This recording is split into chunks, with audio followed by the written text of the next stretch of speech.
السلام علیکم۔ اللہ تعالیٰ کے فضل و کرم اور شکر کے ساتھ آج کی ویڈیو کا کرتے ہیں آغاز۔ سب سے پہلے آپ ہمارا channel history with Adnan subscribe کر لیں۔ یہاں پر آپ کو ہسٹری کے ریلیٹڈ ویڈیوز دیکھنے کو ملتی رہیں گی۔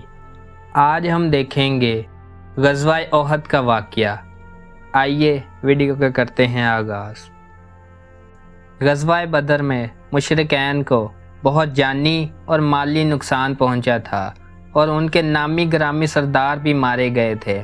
ان کے دل میں مسلمانوں سے بدلہ لینے کی آگ بھڑک رہی تھی، اس لیے انہوں نے مسلمانوں کے خلاف جنگ کی تیاری شروع کر دی تھی۔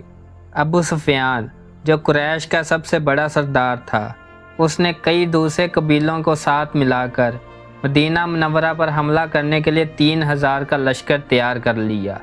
نبی کریم صلی اللہ علیہ وآلہ وسلم کے چچا حضرت عباس رضی اللہ تعالیٰ عنہ مکہ مکرمہ میں تھے۔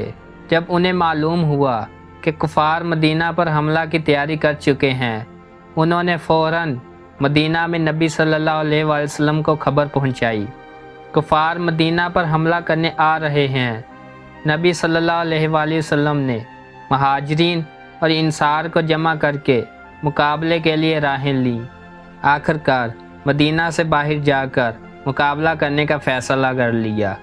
آپ صلی اللہ علیہ وآلہ وسلم شوال 3 ہجری کو 1000 کے لشکر کے ساتھ مدینہ روانہ ہوئے۔ عبداللہ بن ابی راستے میں 300 سواروں کو لے کر الگ ہو گیا۔ مسلمانوں کی تعداد صرف 700 رہ گئی تھی۔ یہ منافقین کا سردار تھا۔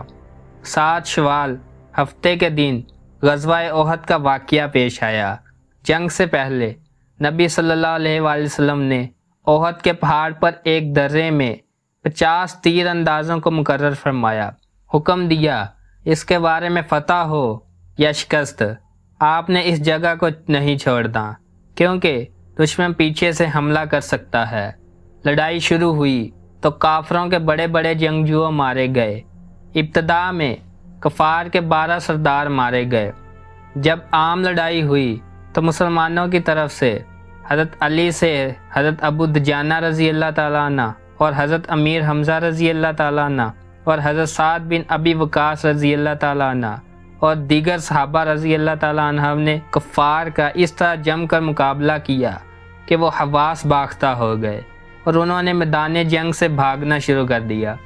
جب میدان جنگ خالی ہوا تو مسلمان مال غنیمت جمع کرنے لگے۔ پہاڑ پر 50 تیر اندازوں نے جب دیکھا کہ مسلمان مال غنیمت جمع کر رہے ہیں تو مسلمانوں کی مدد کے لیے میدان میں آنا چاہ رہے تھے۔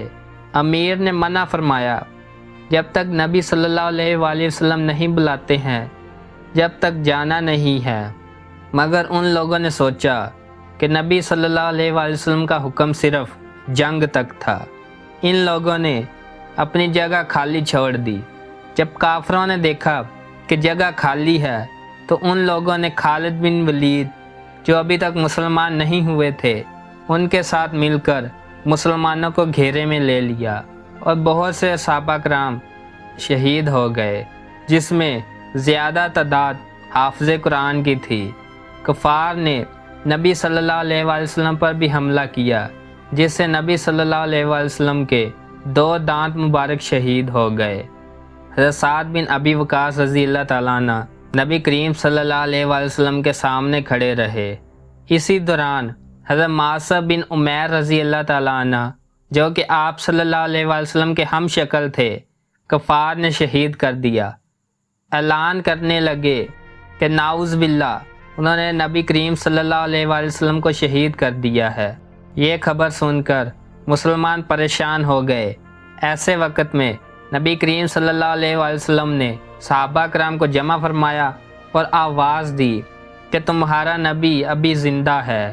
مسلمان نبی کریم صلی اللہ علیہ وآلہ وسلم کے ارد گرد جمع ہو گئے، جس پر کفار مکہ میدان جنگ سے بھاگ گئے۔ اس جنگ میں 70 کے قریب صحابہ کرام رضی اللہ تعالیٰ عنہ شہید ہوئے، جس میں نبی کریم صلی اللہ علیہ وآلہ وسلم کا چچا حضرت امیر حمزہ رضی اللہ تعالیٰ عنہ بھی تھا۔